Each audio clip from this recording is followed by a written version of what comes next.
At dinner, in front of everyone, my mom lifted her glass, smiled at me, and announced, "We're passing the lake house his parents gave you over to your brother." The kind of line that slices through a room without raising its volume.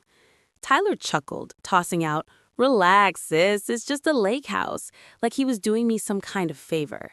Guests froze. My fiancé didn't. He watched my brother with a look I'd never seen before. People say families fall apart in private. They're wrong. Mine began to unravel right there between the clinking glasses and the sentence my fiancé was about to say next. My name is Emily, and I grew up in a family where love was measured by how much you could surrender without making noise. From the outside, we looked flawless. Holiday photos perfectly staged on the mantle in our home in Madison, Wisconsin, coordinated outfits every Thanksgiving. My mother, Diane, always spoke with this breezy confidence when telling her friends how blessed we were. But beneath that shine was a current you learned to navigate early. A silent rule book no one wrote but everyone followed. Tyler shines, Emily adjusts. I was the daughter who learned to fold myself small so the family machine could run uninterrupted. When we were young, Tyler wanted the bigger bedroom because my friends come over more. Mom agreed instantly. Dad, Mark, nodded without hesitation. I didn't argue. I helped him move into the room that smelled like new paint while I took the one with the flickering vent and the view of the trash bins. They said I was responsible, mature, understanding, words that sounded like compliments until I realized they were code for "you won't fight back." That dynamic didn't fade as we grew up. It calcified. Tyler drifted from job to job, girlfriend to girlfriend, always certain someone would catch him, and someone always did, usually me. I loaned him money he never repaid, covered bills he forgot existed, listened to him cry about choices he made, then watched him disappear when I needed even a fraction of what I'd given. Still, I kept the peace. That's what families do, right? That's what daughters conditioned for silence do. But things shifted when I met Aaron. He saw me, not the version my mother sculpted, the polite, adaptable daughter who absorbed every emotional blow with a soft smile, but the real me, the one with ambition, ideas, dreams I never said aloud because no one seemed interested. He listened like my words mattered. When his parents, the Rhodes family, gifted us the lake house in Minnesota as a wedding gift, a quiet white home tucked among birch trees near Duluth, it felt like the first foundation I had ever been given instead of expected to build alone. It wasn't just a property, it was safety, independence, the beginning of something that belonged to us. And maybe that was exactly why my mother couldn't stand it. In the weeks before the rehearsal dinner, Diane grew curious. Too curious, asking questions about whether the lake house would stay in the family, whether Tyler could stay there temporarily, whether we'd consider keeping it accessible for family needs. I told myself she was just interested, but there was a familiar, cold twist in my stomach. I knew my mother. Diane never reached for anything without already having the outcome choreographed, and when she wanted something meant for me, she always had a way of extending her hand with a smile warm enough to distract from the cold beneath it. Still, nothing prepared me for the moment she stood at that dinner table and took something that wasn't hers to take. The rehearsal dinner was supposed to feel like a celebration, but from the moment I walked into the event hall, something felt off-kilter, like the room was level, but reality wasn't. The lighting was too bright, the silverware clinked too sharply, and every smile from my mother felt stretched a little too wide, as if she'd practiced it in the mirror. Tyler was already at the main table, laughing louder than necessary, gesturing wildly as he told some dramatic story about how life's been so unstable lately. People leaned in sympathetically. He always knew how to paint himself fragile enough for rescue. I took my seat beside Aaron, and the moment I did, Tyler's eyes flicked to me, quick, measuring, like he knew the performance had already begun. "Rough day, Em?" he asked, voice dipped in fake concern. I forced a small smile. "I'm fine." His grin widened, like he knew something I didn't. "Well, you will be." The comment lodged in my chest like a pin. Before I could respond, my mother swept in, placing a dramatic hand on Tyler. "Sweetheart, everything's going to work out beautifully," she said loud enough for nearby guests to hear. It was a performance, and I suddenly realized everyone at that table except me knew the script. Throughout dinner, the tension grew, in subtle, sugary stabs. Diane praised the Rhodes family for their incredible generosity to the whole family, emphasizing the last three words with a brightness that made bile rise in my throat. Tyler repeatedly mentioned how he just needed a stable place to reground, each time glancing at guests to ensure they heard. Each time, my parents nodded sympathetically. Each time, another piece of the setup clicked into place. My father barely looked at me. He kept sipping his drink, eyes darting toward my mother as if waiting for direction. The Rhodes parents exchanged quiet glances, their confusion growing. Aaron stayed close, brushing my hand under the table, grounding me without words. Then dessert arrived, and something in the air thickened like the moments before a thunderstorm. My mother stood, smoothed her dress, tapped her glass, and that smile, the polished one, spread across her face. And right before she spoke, I saw it, the flicker of triumph in her eyes. A spark that told me whatever she was about to say wasn't spontaneous. It was planned, rehearsed, coordinated. Diane lifted her glass. "Tonight," she said warmly, "we want to share something meaningful. After much discussion, we've decided the lake house Aaron's parents gifted will be passed along to Tyler. He needs it during this transitional chapter, and as a family, we support one another." The room stilled. Tyler leaned back and smirked. Not kindly, not gratefully. It was the look of someone who already knew the game was rigged in his favor. And suddenly, everything made sense. The questions, the hints, the sympathetic murmurs. This wasn't an accident. It was choreography. Still, nothing prepared me for the moment Tyler's laugh, bright, delighted, rehearsed. Just a lake house. Just a lake house, as if my stability I had finally been given after a lifetime of being the emotional mule of my family was some spare tool he could borrow, as if my future was optional, negotiable, transferable. Humiliation washed through me, sharp, surgical, and beneath it, something older finally split open. This wasn't carelessness, this was entitlement wearing a smile. This was them taking and expecting gratitude in return. Applause followed my mother's announcement, but I barely heard it. The ringing in my ears drowned everything out. People stared between Tyler and me, waiting for my reaction as if I were part of the entertainment. I said nothing. And that silence, the same silence they'd mistaken as compliance my entire life, spread across the table like a still lake hiding a riptide. Aaron leaned in, voice low. "Emily, look at me." I did. His eyes were steady, deliberate, not shocked, certain. "You don't owe them a scene," he murmured. "You owe yourself the truth." And that landed somewhere deep. My mother kept talking, describing Tyler's transition period, emphasizing family support, but her words barely registered. Tyler played his part perfectly, nodding, feigning overwhelm, dabbing his eyes dramatically. I excused myself before the walls closed in. The hallway outside was dimmer, cooler. I pressed my hands against the wall, grounding myself as my breath steadied.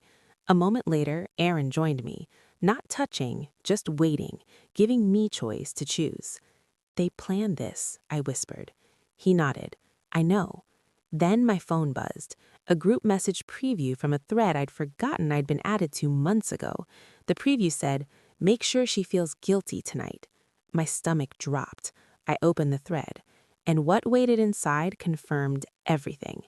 There were instructions, actual instructions, lines from my mother telling Tyler what tone to use, when to laugh, when to pretend to be overwhelmed, even how to sway the guests into sympathy. Notes about framing the lake house as a family asset, so the Rhodes family would feel morally pressured to agree. And then the clearest sentence in the entire thread. "Emily won't refuse in public. She never does." The words hit harder than the announcement itself, not because they were cruel, but because they were true. Or at least, they had been. Aaron exhaled when he saw the messages over my shoulder. "So this wasn't thoughtless," he murmured. "This was deliberate." My throat tightened. "They think I'm still that girl." He looked at me, his eyes steady, fierce with quiet conviction. "Then show them you're not." For a long moment, I didn't move. I let the truth settle through me, not as a wound, but as clarity. The humiliation, the manipulation, the entitlement, they weren't accidents or misunderstandings. They were strategy. They had written a script for me, and they were counting on my lifelong habit of disappearing into the background to ensure I played my part. But the moment I saw Tyler smirk across that dinner table, something inside me cracked open. By the time we walked back toward the ballroom, my steps felt different, grounded even. I wasn't walking into a trap anymore. I was walking toward the truth.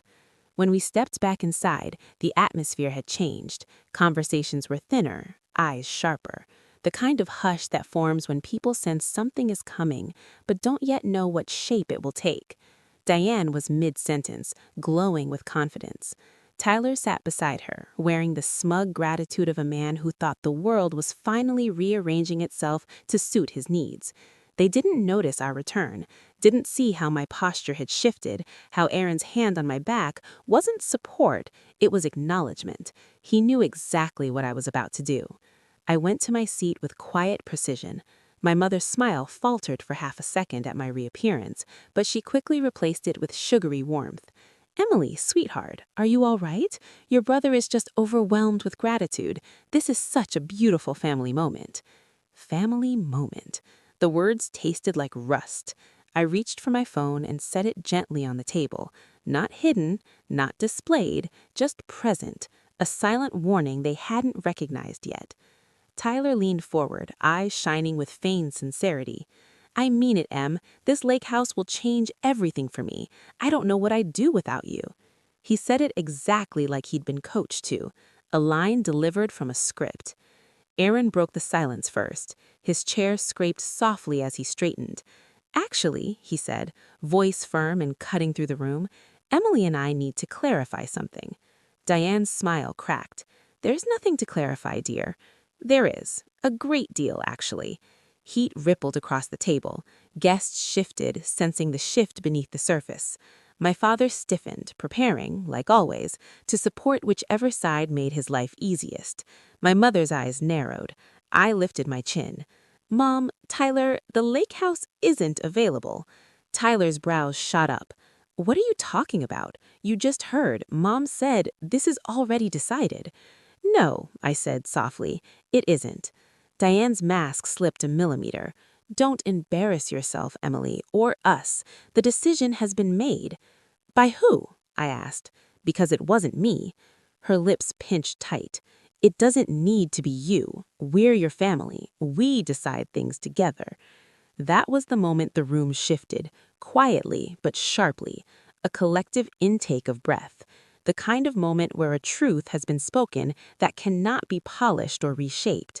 I tapped my phone, unlocked the screen, and slid it slightly toward her. "Before you decided anything, you might have wanted to check the terms of the trust agreement Mr. and Mrs. Rhodes placed the lake house under." Mrs. Rhodes's eyebrows rose. Mr. Rhodes folded his napkin slowly, eyes fixed on Diane with a level, unblinking stare. I continued, calm and deliberate. "The property cannot be cohabited, lent, or assigned to any non-spousal individual. It's protected as a foundational asset for our marriage. Any violation triggers immediate reversion." Diane blinked. Once, twice. The smile evaporated. "You're making this up." I read the agreement. Every word. A ripple of whispers spread across the tables. My father bristled. "Why would they put such a ridiculous restriction?" Mr. Rhodes cut him off. "To ensure our gift wasn't misused." A single sentence, surgical, final. Diane paled. Tyler, sensing the room turning, tried to salvage his performance. He sucked in a shaky breath, summoning tears. "I can't believe you're doing this," he whispered dramatically. "In front of everyone, you're humiliating me." "You humiliated yourself," I said gently, "the moment you agreed to follow Mom's plan." His expression cracked. Diane whipped her head toward him. "What plan?" Here we were. I tapped my phone again, opening the group messages, the ones detailing exactly how they intended to manipulate me, corner me, guilt me into giving up what was mine. Gasps rippled as I read aloud. "Make sure she feels guilty tonight.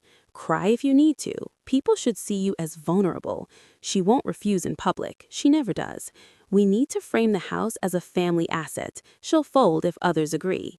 Each sentence landed with the weight of years. No one moved. Even the servers froze. Tyler's tears dried instantly. His face drained of color. Emily, stop. This is out of context. Do you want me to read the rest? I asked quietly. He had no answer. Then Yan grabbed for her last scrap of dignity. This is absurd. You invaded our private messages. You sent them to me, I said. You never removed me from the thread.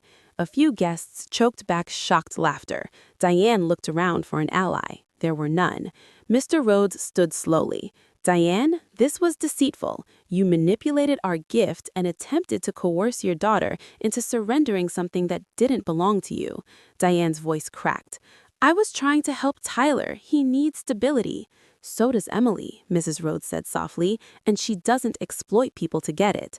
Aaron's hand slipped into mine, grounding me. Diane's composure finally shattered. This is what you want, to make your own mother look like a villain the night before your wedding? I didn't make you look like anything, I said. I just stopped protecting the image you built. The words struck harder than anything I'd said so far. You're ungrateful, she spat. After everything I've done, I gave you life. Life isn't love, I replied softly, and love isn't a transaction. She recoiled as if struck. Tyler's voice cracked. So, the lake house, it's gone?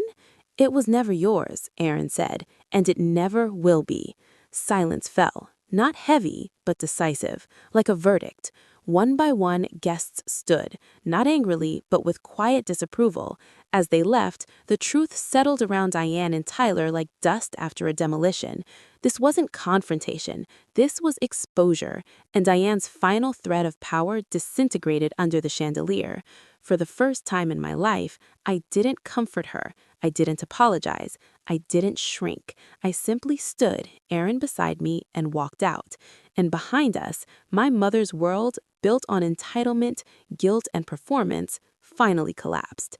The next morning, the house felt impossibly still. The kind of quiet that comes after a storm has finally broken something open. Sunlight spilled across the hardwood floors as I stood barefoot, holding the coffee Aaron made for me. It tasted different, like freedom has a flavor. By 10, the locksmith arrived. He placed the old keys in my palm, keys that had once represented obligation, guilt, history. Now they were nothing but metal. When he handed me the new set, something inside me aligned. A door hadn't just been changed, a cycle had been broken. After he left, I blocked my mother's number, then my father's, then Tyler's. Not with anger, not with spite, with certainty, like correcting a ledger that had been overdrawn for decades.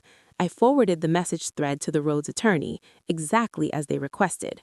Not out of revenge, out of protection.